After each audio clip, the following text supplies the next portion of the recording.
That all the people that are in this case, like, you just have that fear. It's a natural fear. So far, her identity has not been compromised and she remains a Sony customer, but she's vigilant. As for how she feels about Anonymous breaking in the first place, she's protesting the protesters. You affected my life, you took my information online, so you have that fear. That fear grows.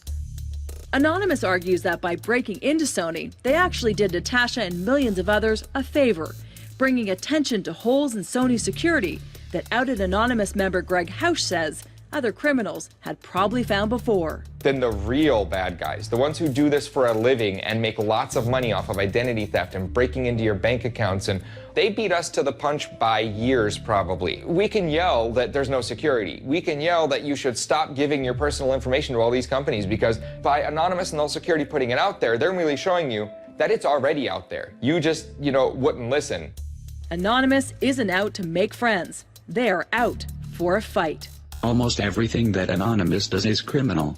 At least what the government says is criminal. We cannot argue with this.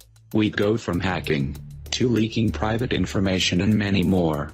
But we feel that in order to bring attention on an issue, we must do these things. We have to do something called civil disobedience. We may go far in a few places, but those acts are vital to our overall mission of defeating corruption and doing it for the lulz. This Anonymous member, who granted a rare interview to 16 by 9, makes no apologies. Karsten Johansson is in the business of trying to fortify security computer systems. They're forcing companies to be a little bit more transparent and very cautious about how they conduct their business, because what Anonymous is doing, they are bringing a lot of attention in, which is good, but I can't say it justifies it. It just works. And they are changing the game. What it has come to now is that literally if Anonymous said XYZ about this particular person, even if it's not true and they don't bother backing it up, people are listening and it can be used for blackmail very easily. And Anonymous may have the next person in their sights. Charged with the murder of her daughter, acquitted by a court of law, but guilty in the eyes of the movement. Some in our collective have been chattering about having our next target be Casey Anthony. The justification is that we've all had enough of her. We all know that she's guilty, even though the jury made the mistake of setting her free. And now she's releasing video blogs, trying to get more attention. The impact of hacking, from criminals cracking security systems to Anonymous's signature videos, has become such a global epidemic that 2011 was declared the year of the hacker. Today, hacking is, for most, synonymous with law-breaking and protest. But not all hacking is bad. Some hackers are at the forefront of technology and creativity, others fighting to keep the bad guys at bay. Karsten is one of the good guys, making his living as what's called a tester, hired by Fortune 500 companies to see if hackers could break into their systems. Hacking used to be a very, very difficult thing to do, and it was always associated with very smart people. It started decades ago at the Massachusetts Institute for Technology, MIT in Boston, where some of the brightest technical minds conjure up things most of us could never imagine. Where people were trying to figure out, well, this is a neat thing I've never seen before, and then trying to figure out everything they can about it. Jobs, Gates, Wozniak, all legends in the computer world. Some say got their start by hacking. The results, a technical revolution. Laptops, online video games, smartphones, and software. Software engineer John Van Alten thinks you'd be surprised by all the things you use every day thanks to a hacker. So many things that are becoming a ubiquitous part of our society, whether you talk about your iPhone or even your laptop, which started off as this general concept of a PC. All these things, they started off as some hacker's toy project. If you listen to music on a laptop, stream movies online, or unlock your iPhone so you can switch providers, that's because hackers figured it out first.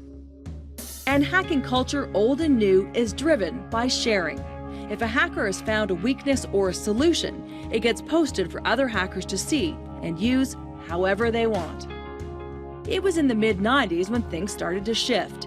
Companies started to operate online, and there was money to be made breaking in, attracting a whole new breed of hacker called black hats, setting up the battle of good versus evil. You know, a hacker wasn't a bad term before. It was actually guys who had a little bit more knowledge than the average Joe, who knew how to work and program and how to manipulate a machine into doing wonderful things. Some hackers are still doing wonderful things. This is a room full of them. They aren't out for world domination or even to cause a nuisance. They gather for a weekend to create, debate, and solve problems. To me, hackers get a bad rap, and it's totally unfair. It's called Random Hacks of Kindness, and they hold events all around the globe. Melanie Gorka is the Toronto event organizer. All of these hackers that are coming to Random Hacks of Kindness are all trying to solve problems for humanity. So we call it a Hacking for Humanity. Random Hacks of Kindness is a community of developers, designers, subject matter experts, and technologists who get together for weekend-long code sprints or hackathons. Volunteers gather to hack or design software to help people. Everything from water quality testing to medical care in remote communities.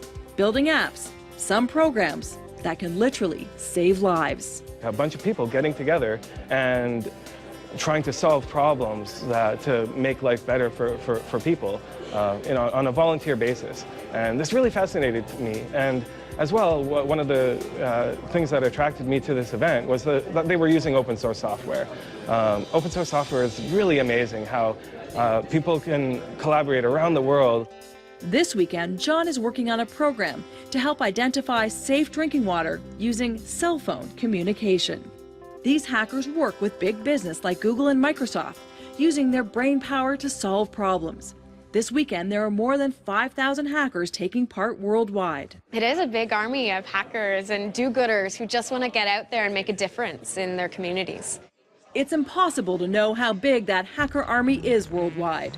Whether working for good or evil, they have a skill set that is in demand.